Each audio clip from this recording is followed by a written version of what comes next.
और digital innovation में नेतृत्व चाहते हैं। यानी आज भारत के लोग अपने जीवन को भी नेक्स्ट लेवल पर ले जाना चाहते हैं और भारत को भी नेक्स्ट लेवल पर ले जाना उनका मकसद है, उनका संकल्प है, उनके सपने हैं।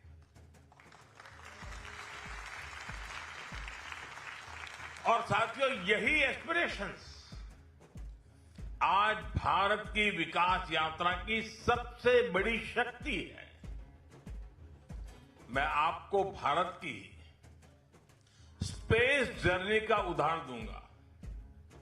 भारत ने चंद्रयान को चंद्रमा के साउथ पोल पर उतारा।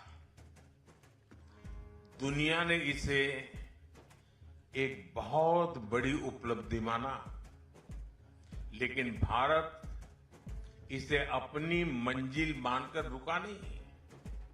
बहुत हो गया मोदी जी, अब चलेगा नहीं। आज देश गगनयान की तैयारी कर रहा है।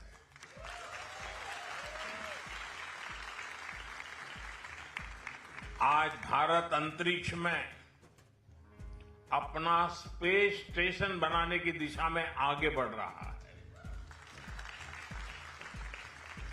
हमारे स्पेस स्टार्टअप्स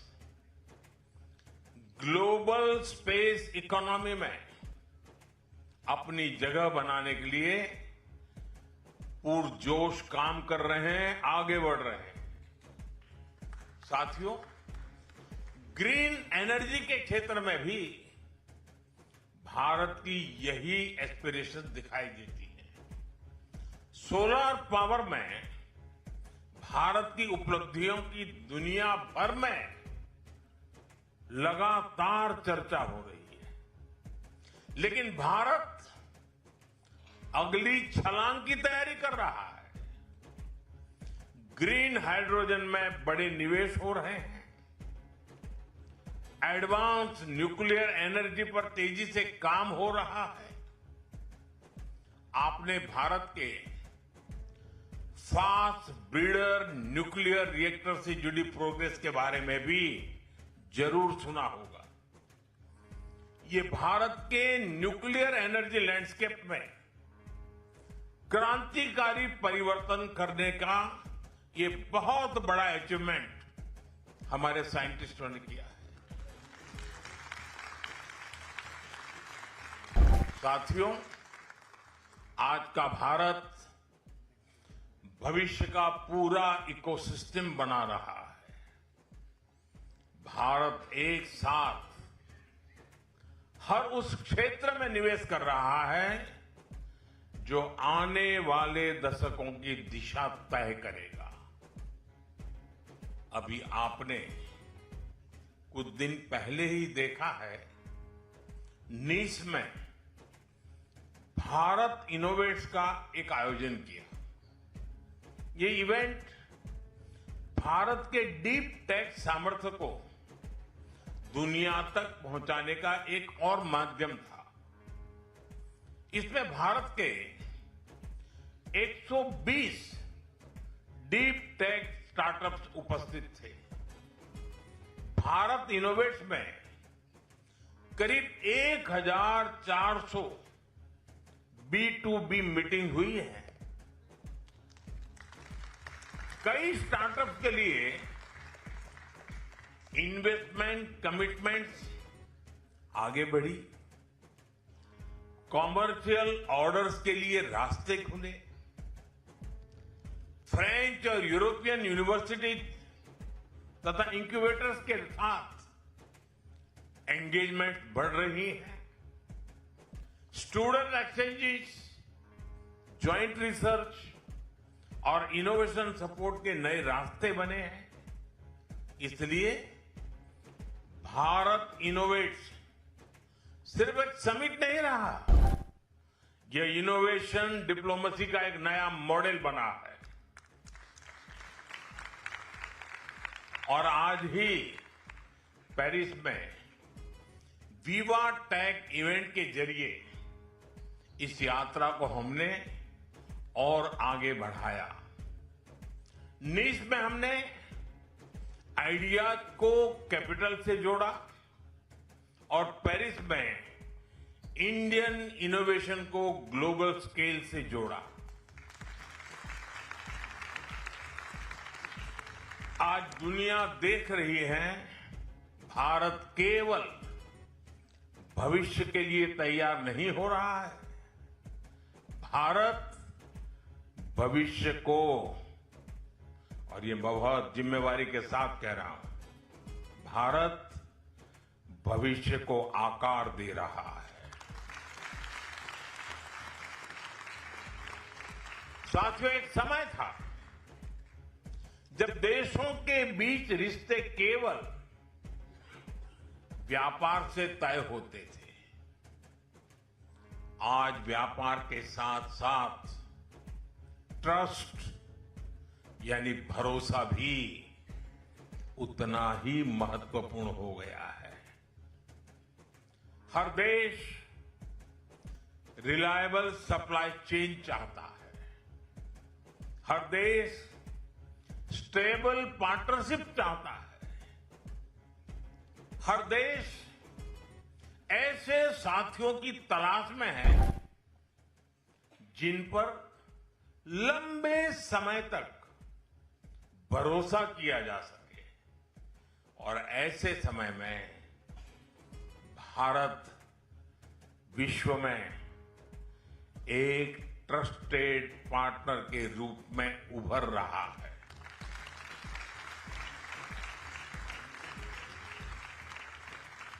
एविया में G7 बैठक के दौरान मैंने ट्रस्ट बेस्ड पार्टनरशिप बनाने पर जोर दिया। ग्लोबल साउथ के देशों के साथ इक्वल पार्टनर्स के रूप में आगे बढ़ने का आह्वान किया। भारत का G7 समिट में संदेश था, ग्लोबल गवर्नेंस तभी प्रभावी होगी जब वह इंक्लूसिव होगी, ग्लोबल ग्रोथ तभी सस्टेनेबल होगी जब वह शेयर्ड होगी, और ग्लोबल टेक्नोलॉजी तभी मानवता के लिए उपयोगी होगी जब वह ट्रस्टेड होगी। साथियों, भारत और दुनिया के बीच व्यापारिक रिश्तों में नई ऊर्जा नजर आ रही है। फ्रांस के साथ भारत का ट्रेड लगातार बढ़ रहा है।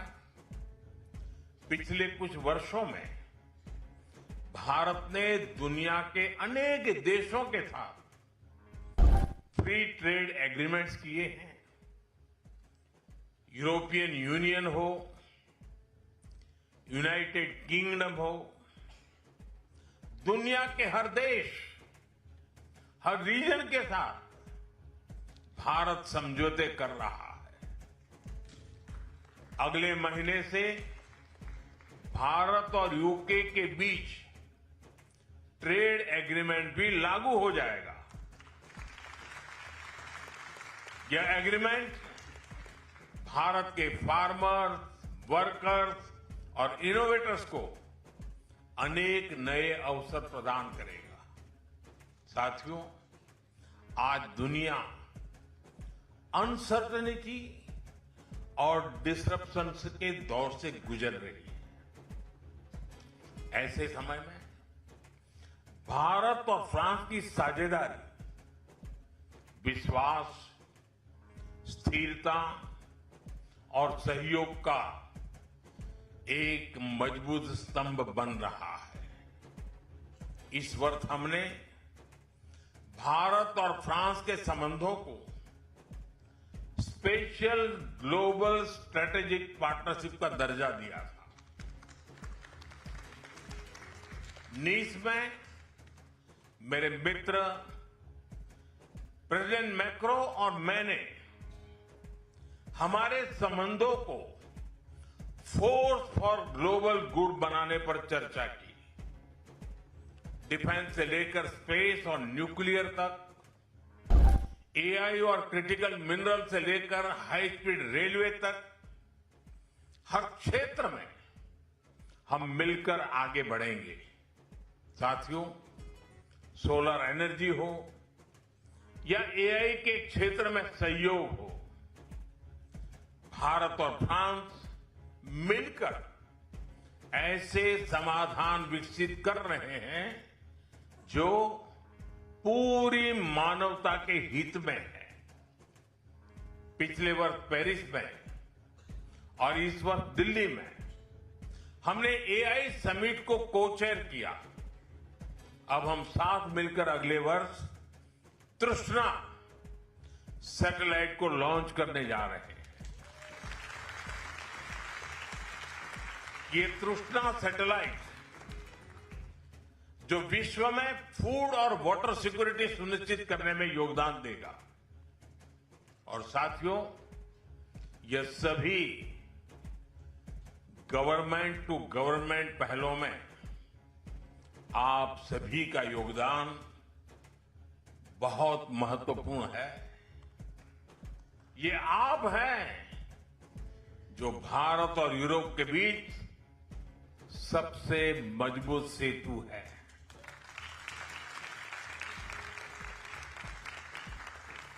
आप दोनों समाजों को समझते हैं, दोनों बाजारों को समझते हैं।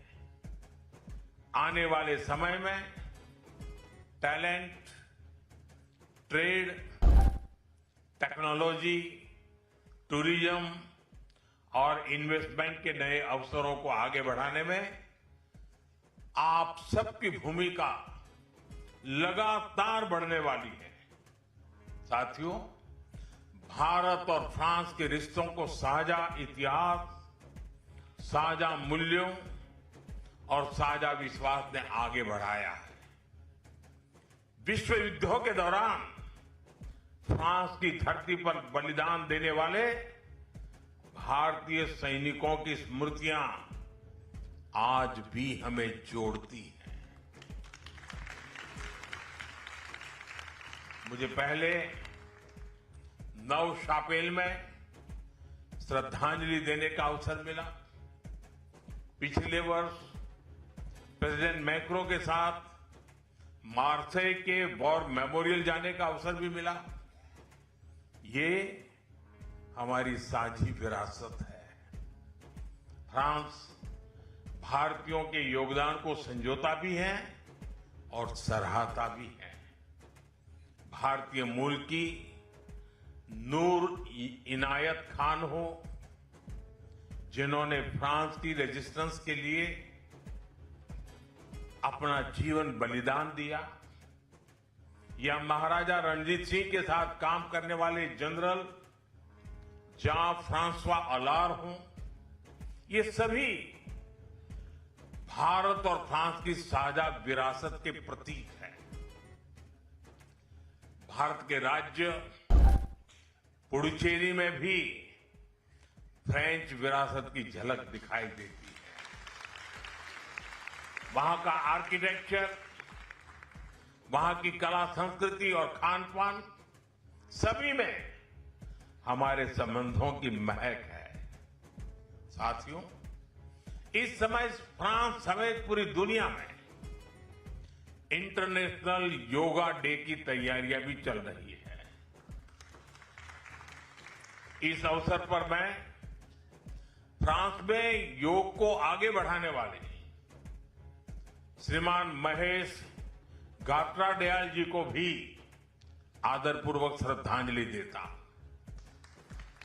मैं पद्म पुरस्कार से सम्मानित शार्लोट शोपा जी को भी प्रणाम करता, जिन्होंने 100 वर्ष की आयु में भी योग के माध्यम से फ्रांस को भारत की विरासत से जोड़ा है। उनका जीवन ये सिद्ध करता है, yoga does not add years to life, it adds life to years। साथियों, मैं फ्रेड नेग्री जी को भी आज आदरपूर्वक श्रद्धापूर्वक याद करता हूं।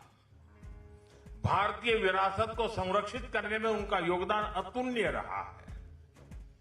साथियों, भारत और फ्रांस को कनेक्ट करने वाली एक और चीज है और वो है फुटबॉल।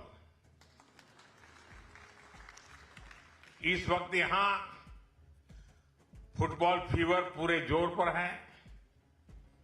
फ्रांस में इसकी दीवानगी चप्पे चप्पे पर दिखती है, लेकिन भारत में भी फुटबॉल का क्रेज सिर चढ़ करके बोलता है। खास तौर पर फ्रांस की टीम के फैंस भारत में बहुत अधिक है।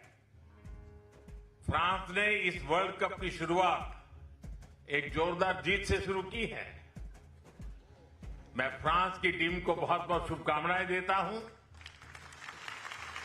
साथियों, जाने से पहले आप सभी के लिए कुछ और अच्छी खबरें भी मैं लेकर के आया हूं। वो आपके लिए है।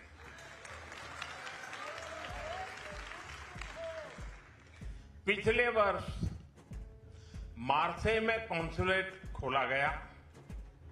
इससे काफी अधिक सुविधा मिल रही है।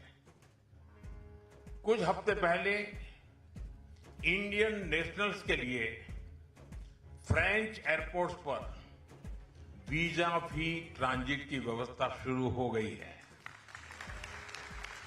स्टूडेंट्स और प्रोफेशनल्स की मोबिलिटी बढ़ाना हो या एजुकेशनल क्वालिफिकेशंस की म्यूचुअल रिकॉग्निशन की बात हो या फिर फ्रेंच यूनिवर्सिटी के भारत में कैंपस खोलना हो, इन सभी पर हम मिलकर आगे बढ़ रहे हैं।